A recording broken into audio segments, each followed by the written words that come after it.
ஈரோடு மாவட்டத்தில் கோபிசெட்டிப்பாளையம் அருகில் இருப்பது பாரியூர். இங்கு இருக்கும் பாரியூர் அம்மன் கோயிலுக்கு மிக அருகிலேயே இருப்பதுதான் இந்த அருள்மிகு ஸ்ரீ அமரபணீஸ்வரர் திருக்கோயிலாகும். இக்கோயிலின் மூலவர் ஸ்ரீ அமரபணீஸ்வரர், துணைவியார் ஸ்ரீ சௌந்தரநாயகி ஆவார்.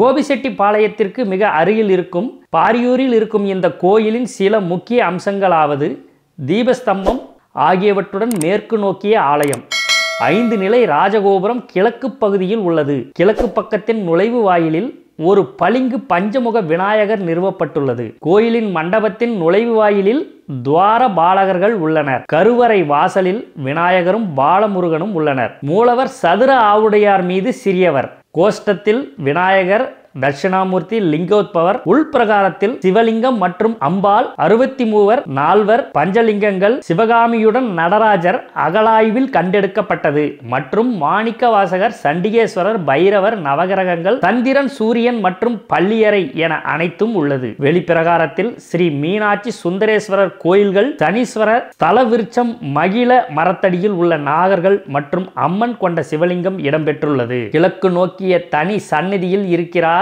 அம்பாள். அபய வரத ஹஸ்தத்துடன் நின்ற கோலத்தில் இருக்கிறார். இக்கோயில் சோழர்கள் காலத்தில் கட்டப்பட்டது. அந்த அசல் கோயில் பின்னர் பாண்டியர்கள் மற்றும் ஹொய்சலர்களிடமிருந்து பங்களிப்புகளை பெற்றது. 3 கோயில்களும் பழைய கற்களை பயன்படுத்தாமல் முழுமையாகவே பளிங்கு கற்களால் புனரமைக்கப்பட்டுள்ளன. கோயில் அதன் அசல் கட்டமைப்புகளை இழந்து ஒரு புதிய கோயில் போல் தெரிகிறது. அக்காலங்களில் எழுதப்பட்ட காலின் மெக்கன்சியின் பதிவின்படி இந்த இடம் பழைய பாரியூர் என்று குறிப்பிடப்பட்டுள்ளது. கல்வெட்டுகள் சிவன் அமரவிதாங்கேஸ்வரர் என்று அழைக்கப்பட்டதாகவும் தற்போது அமரபணீஸ்வரர் என்று அழைக்கப்படுவதாகவும் பதிவு செய்கின்றனர்.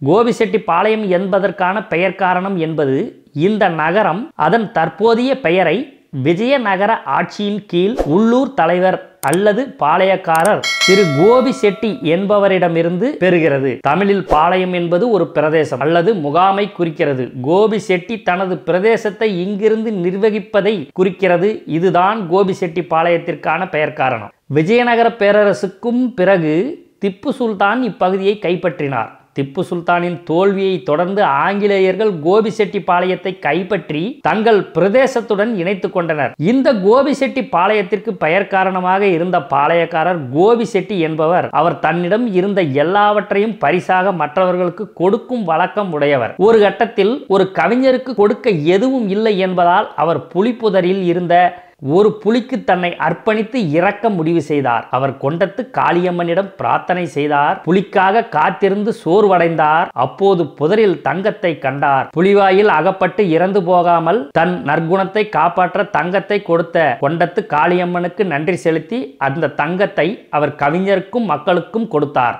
இக்கோயிலின் வழக்கமான பூஜைகள் மட்டுமின்றி பிரதோஷம், மகா சிவராத்திரி, விநாயகர் சதுர்த்தி, அமாவாசை, பௌர்ணமி நாட்கள், நடராஜர் ஆணி திருமஞ்சனம், ஆவணி நடராஜர் அபிஷேகம், ஐப்பசி அன்னாபிஷேகம், மார்கழி தரிசனம் போன்ற சிறப்பு பூஜைகள் நடத்தப்படுகின்றன.